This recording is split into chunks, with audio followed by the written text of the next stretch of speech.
Hey guys, welcome back to a brand new video. We are on the E46, another episode on the E46 M3, and we are ready to paint.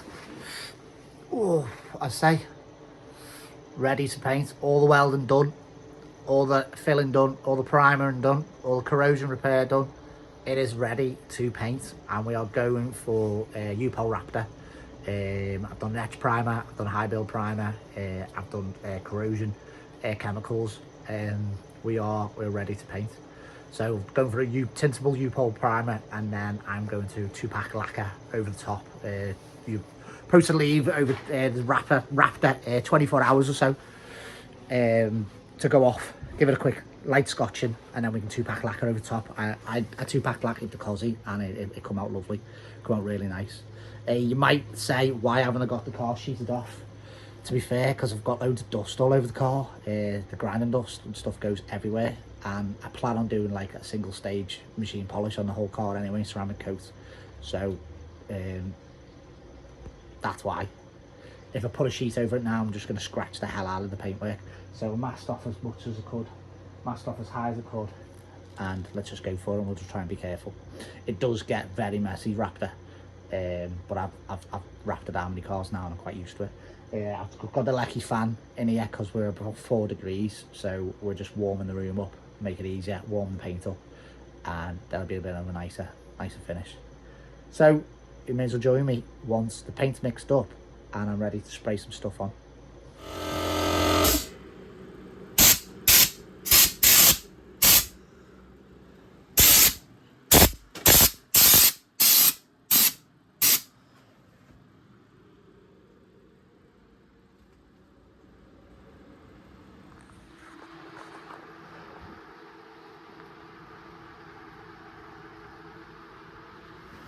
So what do you think, guys? Come out well, hasn't it? You'll notice I did mask little squares here. That's where the subframe mounts to. So I'll just brush paint that. Put a bit of 2-pack carbon black brush paint, and I'll just brush paint into them flat. I just didn't want it all bobbly, because it's not just like a uniform surface, then, is it? But yeah, it's come out nice. Really pleased with it, considering what it looked like. It was so rusty. Remember the battery tray? Look how nice the battery tray looks now. Let's see. Barely see if there is a repair or not. Yeah, it's come out really nice. I'm really pleased with it. It's quite hard to see because the light's quite dark where I am. Let's see if I can get a... Here we go, got a nice little torch, look at that. I put 10% of paint into it. 10% of a 2-pack carbon black into the paint. 10% thinners. I've mixed it up. I've used 2 litres of Raptor here. I only had that. I did some Raptoring a few years back on the Mark II Escort. And I had 2 litres left, and I didn't really want to buy an old kit because this project's getting mega expensive at the moment, especially with the new baby coming. You've got to do stuff on a bit of a budget, haven't you, sometimes? So yeah, I just did what I could do. Used the 2 litres, and 2 litres well enough. To be honest, I had still a little bit left, but I didn't want to just overcoat it too much. Do you know what I mean? Yeah, I'm really pleased with that. So I'm literally just going to brush paint these bits that I've got primer on with a little brush, nice little thin coat of carbon black, so it's all uniform colour, and then we'll let it dry for 24 hours and we'll see how shiny it is tomorrow. If it's still shiny, it's got a gloss, I might even leave the 2-pack lacquer. I have got at least a 2-pack lacquer, and my plan was to lacquer over it. But yeah, we'll see what it looks like tomorrow.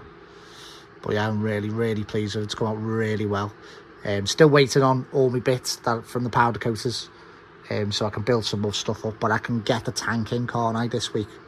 Get the tank in, and then in the future I'll do the floors. As you can see on the floors aren't painted, but I'll do the floors, take the skirts off and do each side at a time. This is the problem when you haven't got like a 2-poster ramp. Do you know what I mean? You just got to work. Like, I'm just a hobby mechanic in my house. Do you know what I mean? I'm in my little garage. But you know, really pleased with it. It's come out really nice. Can't wait to get it back on the road and missed it. So, good morning, guys. We're on a new day today. Painted the car up on Friday, and now we're on Monday. I painted the car Friday, left the Raptor to go off for 24 hours, then gave a slight little misting of 2-pack lacquer. Look at it. Looks lovely, doesn't it? Nice shine on it.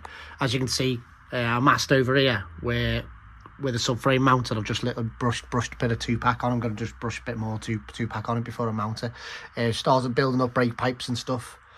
Yeah, I'm missing a couple of clips, so I've got to order a couple of clips. I'll try and get them second hand, but I've left, because I'm going to try and get the tank in today.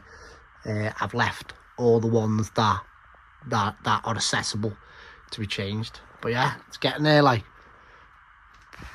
Man, a bits I've had to buy, man.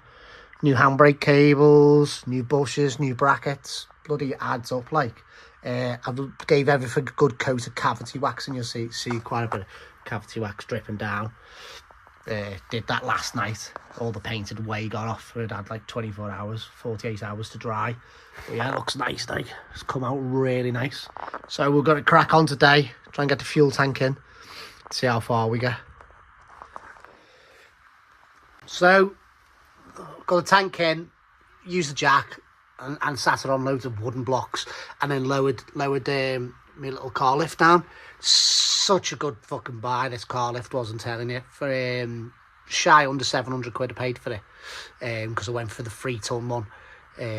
It's proper spot on, absolutely spot on. Yeah, absolutely sick little thing. So tank's in, just going to give the tank a quick clean underneath, and then we'll connect a couple of fuel pipes to the fuel neck, and then start building the subframe up. But yeah, she's taking thing now, isn't she? She looks, you know what, I'm really pleased with how it's turned out. It's looking really nice. Tell you what, one best thing and one bit of advice I can give anyone who wants to work on their own car and restore classics and stuff is have a garage, have a unit, out the rain, somewhere dry, with dead good light, and it is spot on. There's nothing better than getting in your garage, making a brew or having a beer or whatever late at night. I come out here sometimes 9 o'clock at night, and I'll work till like 10, 11 at night. Do you know what I mean? I'll have the tunes on, and yeah, I'll just be pottering around. Do you know what I mean? I absolutely love it. Best feeling ever. And if you're going to buy a classic, they need to stay dry, don't they? Do you know what I mean? So yeah, this has turned out really, really nice, and I'm really pleased with it. So just going to literally bolt up the filler neck now, bolt up the rest of the fuel pipes, and then we'll start building the subframe up.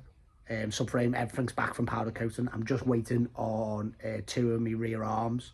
That'll be fine. So here's the subframe, all powder coated up. Just going to start throwing these bushes in now. It's pretty easy enough to do.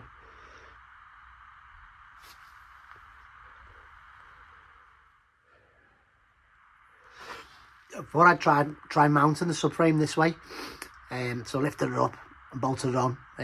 As you can see, I haven't put the front. There should be a front support across here. I've just put nuts and bolts on, and I haven't torqued it up yet. I've just left it light.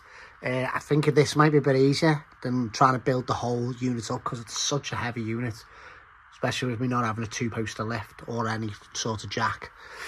I got these blasted and then painted them in silver enamel. Come out nice, haven't they? So just gonna get. I've got adjustable rear bottom arms, so I'm just gonna fit them ready. If you guys wanted to see what the finished product of the boot floor is, here it is. I say they're the covering plates that you come with the version 3 kit. I did get a cut off. I had a cut off of the boot floor, the original like olive drab type of colour. And I took it to my local paint factors, and they made me up a spray can to suit, but it is way out, but it still looks smart, like. And all this will be covered by matting around it. You know what I mean? Plastics and matting and stuff, so you won't ever see it. But yeah, it was just to cover, so nothing was bare metal, and I just gave the whole thing a little blow over. Just been doing a bit of cavity wax on the tires, a bit of staining. Okay guys, probably going to call it a day there. So I hope you enjoyed the video. Just a little bit of an insight. I was looking on eBay the other day, and there's a lovely 2004 E46 M3, and it's had this kit welded in by a reputable dealer, like a reputable lad, you know, like who does some nice work. And he's charged, like, the invoice is £4,500. I think it was like 3,800 to put the plates in and weld it all up and to stone chip it. But like to do reinforcements and new brakes and new cables and new bushers and bits and pieces, the end bill was £4,500. So it just shows you that having a go yourself, you will save yourself some money. Like, I know I've got probably over 70 odd hours in just welding and corrosion repairs on this, but if you think about it, if that went to like a reputable like BMW specialist to get done, I'd be paying for them to do the corrosion repairs, wouldn't I, as well as welding the plates. So the bill would even be even more, like, especially with the battery tray work and stuff on that work to the bottom of the passenger you know, seat, you know, like that piece I have to make. So yeah, hope you enjoyed the video. Please like and subscribe, and we'll crack on with it. Take care. See you on the next one. RT Motors, please like and subscribe. So notice always subscribe. RT Motors, please like and subscribe.